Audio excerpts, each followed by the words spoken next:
let's look at how to calculate mu and sigma for a data set. So this is a casino game that costs $4 and you win $1, but if it costs 4, this really means you're down 3, 25% of the time.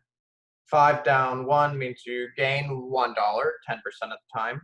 $20 take away the 4 puts you at 16, 5% of the time. 100 take away 4 was putting me at 96, 1% of the time. And the rest of the time I win nothing. So that's 0 minus the 4. This is actually down $4. And this has to be 59% because these add up to 100%. So I just have my table set up ahead of time. I now want to use this table to find both mu and sigma.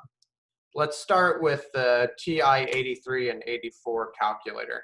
So I'm going to pull up my virtual calculator here. And I'm going to go stat and then calc and 1 var stats in the same way that I found x bar and s. So stat and then calc, and then I'm choosing the option for 1 var stats. My x values are in list 1. Now the spot below it, this frequency list, this is where I type in my probabilities. So my probabilities were in the second list. So I'm going to hit 2 to pull up L2. And now when I hit enter, it's going to give me my average up at the top. It's labeled as x bar, but that is in fact my mu. So my average here is negative $1.25. I'd be losing money on average if I played this game. And my standard deviation is 10.73. That's right there for my sigma. If I was doing this thing on a TI-83, the setup in my calculator is going to look something like this. It's going to say 1 var stats, and then it's just going to look blank. Now to actually have this do this thing correctly, from here you're going to have to hit second 1 to pull up L1. It says your x values are in that first list. And then the comma button, second 2, your probabilities are in list 2. And when you do this, it works the same as the 84 does for its sort of pretty print applet that they have. And it's giving me negative 1.5 and 10.73 again. Okay, so that's the 83 and the 84. Let's look at the 89. I'm going into my options for apps. And then I'm going to choose stat list editor. And then list 1, type in your x values. And then list 2, type in your probabilities. And then we're going to calculate something. So we're going to F4. We're doing 1 variable statistics. My list is list 1. My frequency list is list 2. Now I can type out 1 letter at a time, LIST2 to spell that out.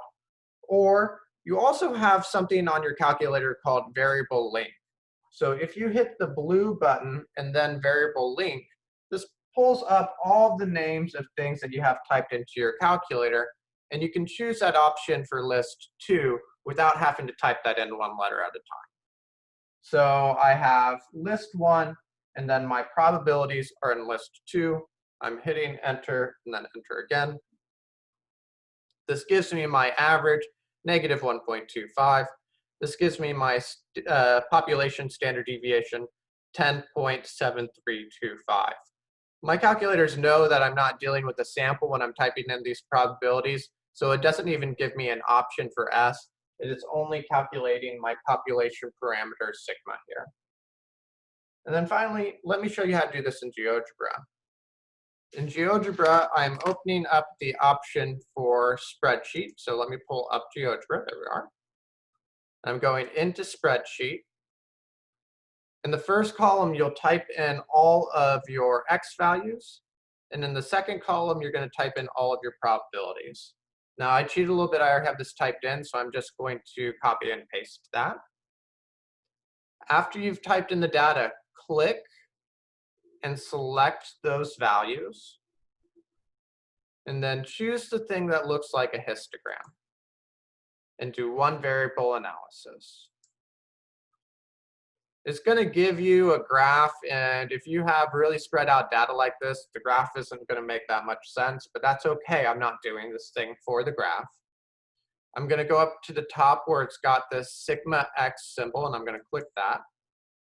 Gives me my average of negative 1.25, and it gives me my population standard deviation of 10.7325. That's looking pretty good. I feel good about these values, and I got them using my TI-83, my 84, my 89, and GeoGebra. So this gives me a way to double check my work on some of these longer, messier problems.